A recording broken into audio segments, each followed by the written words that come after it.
15, 16, 17, 18, 19, 20, 21, 22, 23, 24, 25, 26, 27, 28, 29, 30, 31, 32, 33, 34, 35, 36, 37, 38, 39, 40, 41, 42, 43.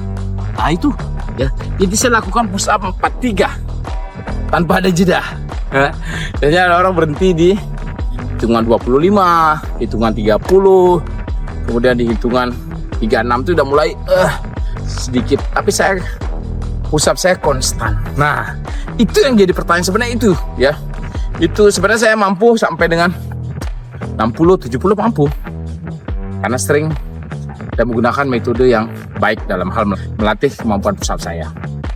Jadi bagi teman-teman yang ingin push up seperti saya tanpa jeda mencapai 43 ya, meskipun sebelumnya kalian mungkin ada lari, garis lari ataupun ada pull up-nya, nggak masalah. Kalau udah terlatih push up aman. Oke, yang pertama ya, ingat push up ini ada beberapa bagian tubuh yang dilibatkan. Persendian nih, pergelangan. Pada saat posisi begini, nah ini pergelangan kita tuh harus kuat. Nggak bisa hanya otot hanya triceps saja, dada, enggak. Ini persendian, pergelangan. Jadi bagaimana cara menguatkannya ya? Anda bisa latihan full plank seperti ini aja, seperti ini ya. Ini aja udah nahan. Ya, sehingga saya juga kalau di rumah kan kadang-kadang saya latih pakai back hand, nahan, ini tahan lagi, depan lagi. Kadang-kadang saya ke samping, nahan doang.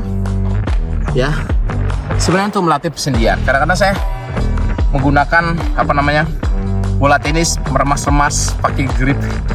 Hand grip itu meremas-remas untuk melatih pergelangan. Jadi pergelangan ini memiliki peran yang sangat penting untuk meningkatkan repetisi push up. Oke ya. Kemudian nih sekarang di persendian di siku. Penting karena kan, nah pada saat gerakan naik turun, persendian siku kita ini juga mengalami gerakan. Ini juga menentukan range of motion fullnya. Nah, nekuk full itu menentukan. Jadi harus kuat. Caranya latihan banyak sekali. Salah satu contoh yang paling mudah yang nggak menggunakan alat, elbow plank saja. Seperti ini. Oke, bisa divariasikan dengan full plank. Nah, saya tahan. Begini lagi. Tahan. Atau enggak tahan saja elbow plank seperti ini. Ya. Atau enggak dinaik-naikkan turun seperti ini bisa juga.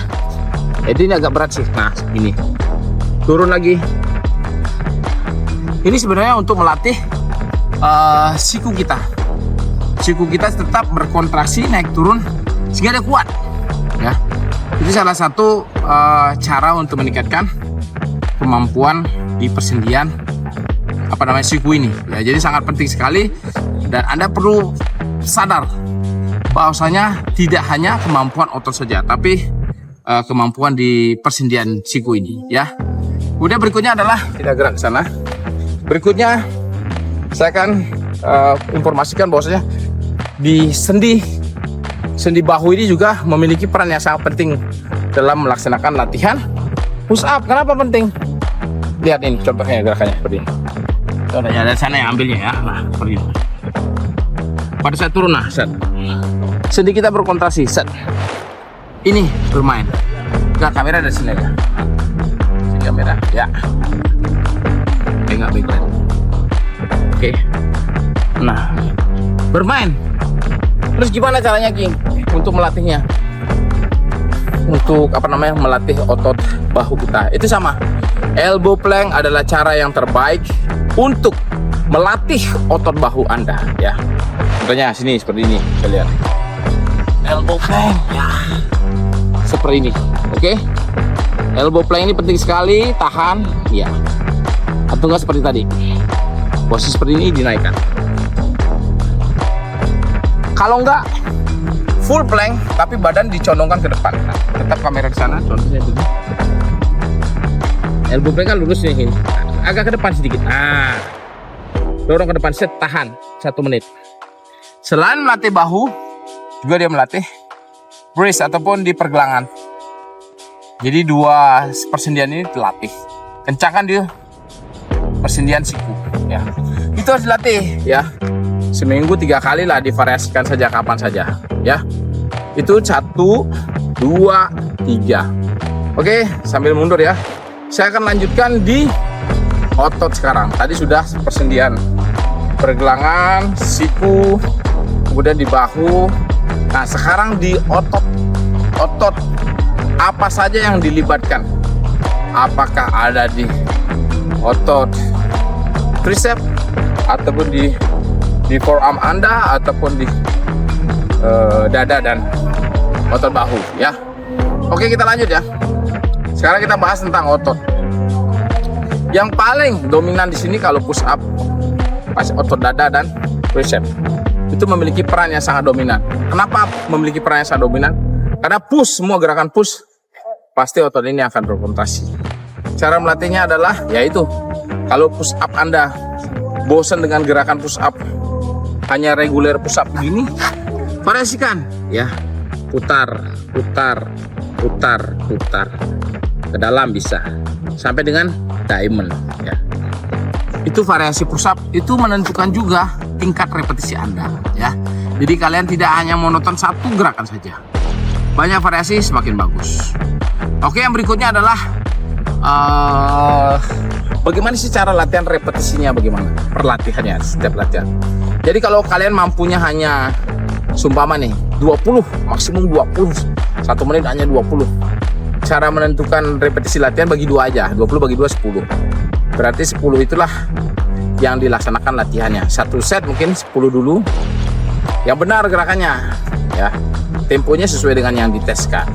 Selesai itu istirahat 1 menit sampai 2 menit, tangannya udah ready. Hajar lagi 10 lagi. Set ketiga 10 lagi. Kalau bisa sampai dengan 5 set saja kalian melakukan hal itu, pasti repetisi kalian pada saat tes push up akan meningkat. Saya yakin itu. Itu cara yang pertama. Kalau kedua, bisa di temponya diperlambat, tapi jumlah repetisinya dikurangi. Jadi kan maksimum Anda 20 bagi 2 10. Itu kalau tempo sedang. Tapi kalau tempo lambat lagi, bagi 2 lagi. 10 bagi 2 5. Contoh tempo lambat gini. Kalau contoh sedang ya. Kalau sedangnya tuh sudah kan 1 2 3 itu kan. Kalau lambatnya 1 2. Nah, itu sedang. Ya, tempo lambat. Sampai dengan 5. Kalau kalian maksimumnya adalah di 20 repetisi. Bagi 2 dulu dengan tempo sedang. Kalau mau perlambat tempo lagi, bagi 2 lagi jadi 5. Kenapa sih temponya lambat kok repetisinya sedikit? Ya karena memang berat sekali. Makin lambat gerakan kita, itu otot berkontraksinya itu makin lama dan butuh kekuatan dalam menahan gerakan tersebut. Makanya kita buat repetisinya sedikit. Jadi gitu caranya ya. Kalau kalian mampunya umpamanya 30 bagi 2 15. Itu tempo sedang. Latihannya per repetisinya tempo sedang. Oke? Kalau sudah masuk di tempo lambat, kurangi lagi, bagi 2 lagi, 15 bagi 2 7, mungkin ya sekitar 7,5. Nggak mungkin dan 7,5 push up kan, 7 atau 8 antara 2 itu. Oke, itu untuk menentukan repetisi. Untuk setnya kapan? Berapa? 3 sampai dengan 5 set. Saya biasanya melakukan sampai 5 set. Mau nggak bisa umpamanya gagal di tengah jalan nggak apa-apa. Umpamanya kan kalian di set keempat umpamanya harusnya menyelesaikan 10. Ternyata di 5 nggak bisa, ya nggak apa-apa. Gini kan dulu tangan Anda, sebentar saja, nggak usah lama-lama. Berapa detik, siap lagi, hajar lagi, cicil lagi sampai dengan repetisi itu terpenuh. Jumlah repetisi dalam satu setnya harus terpenuhi. Nggak boleh kalian skip, nggak bisa. Di sanalah kalian dituntut untuk bisa menyelesaikan setiap repetisi, setiap setnya, karena mental kita akan diuji di sana. Mampu nggak kita menyelesaikan itu? Ya, itu latihan mental juga, menahan rasa sakit, rasa capek, ya, manage emosi kita, ya. Nah, itu pada tips-tips saya yang menurut saya itu membuat saya jadi sekuat ini. Ya, kalau mau nambah beban boleh, mungkin pakai rompi segala macam, tapi kan kita membahasnya tanpa alat sama sekali, dengan pure badan kita ini, tanpa bantuan alat-alat lain, hanya gunakan pure badan kita sendiri di tempat yang mungkin ya 2x2 ataupun 3x3 yang sempit saja kita mampu melakukan. Ingat ya, tanpa alat ini ya, dimanapun berada. Kalau teknik-teknik lainnya bisa sih nambah beban, kemudian gunakan alat-alat lain, tapi saya rekomendasikan tanpa alat dimanapun dengan metode seperti ini. Kalau kalian latihan dengan baik, saya akan naik repetisi bersama Anda. Saya kira demikian penjelasan singkat saya. Semoga video ini bermanfaat dan bisa menambah repetisi push up Anda. Ketika sudah menambah repetisi push up Anda dalam 1 menitnya, Anda pasti akan memiliki ide, semangat yang lain untuk mempelajari gerakan-gerakan lainnya, sehingga badan Anda bisa kuat. Tes-tes yang kalian hadapi mudah kalian lewati, dan juga kalian semangat menghadapi hidup ini. Tetaplah semangat. Salam hormat dari The King of Sparko, Carlton Tactical, always forceful. Carten's tactical, always forceful.